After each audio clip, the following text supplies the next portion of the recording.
Bismillahirrahmanirrahim and Assalamu alaikum. Welcome to Gohar Publishers. This is Hamna bint Shehzad. Our motto is redefining the geography of education through data resources for conceptual learning.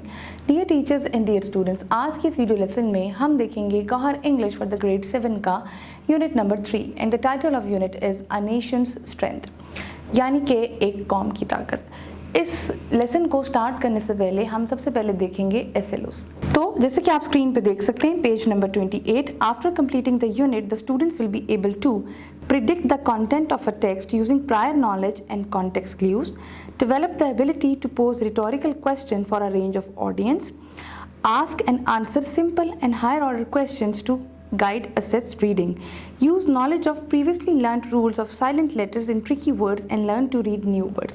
यानी कि अब जब हम story पढ़ेंगे तो story में जो जो सवाल साथ साथ आएगा हम उसको देखेंगे। रिटोरिकल क्वेश्चन जैसा कि हम पिछले चैप्टर में पढ़ चुके हुए हैं, वो वाले क्वेश्चंस जिनका हमें क्लियर आंसर नहीं मिलता, ये वो वाले क्वेश्चंस होते हैं जो सिर्फ और सिर्फ हम अपनी राइटिंग में थोड़ा सा परसुएसिव एलिमेंट लाने के लिए इस्तेमाल करते हैं। साइलेंट लेटर वो वाले लेटर जो कि हम प्रोनाउंस नहीं करते बट स्पेलिंग में वो लिखे जाते हैं। Guess the meaning of the words and phrases in the text, compare with the dictionary meaning to the understand the contextual meaning.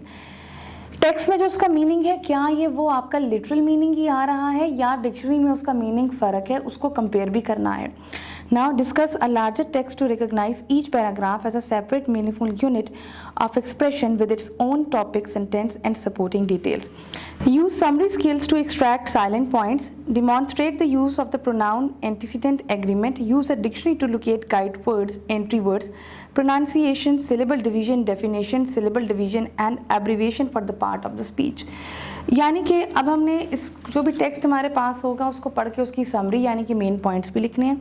इसके अलावा डिक्शनरी में हमें ये भी देखना आना चाहिए कि जो वर्ड है वो कौन सी आपकी पार्ट ऑफ स्पीच के साथ रिलेट करता है। यानी कि अब हमें डिक्शनरी देखकर ये भी पता चलना चाहिए कि हम ये देख सकें कि ये जो वर्ड हमने देखा है वो किस पार्ट ऑफ स्पीच से बिलोंग करता है। वो वर्ब है, वो नाउन है, वो आपका एडवर्ब है, क्या है वो वर्ब, उसके आगे वो लिखा होता है। इसके अलावा सिलेबल यानी कि उस वर्ड को हम कैसे वाउल साउंड के मुताबिक डिवाइड कर सकते हैं, वो भी हम बता सकें।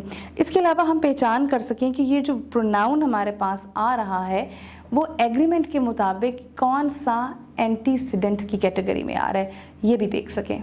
आई होप आपको आज का वीडियो लेसन पसंद आया होगा। एक नए वीडियो लेसन के साथ हम फिर मिलेंगे, तब तक के लिए अल्लाह हाफिज़।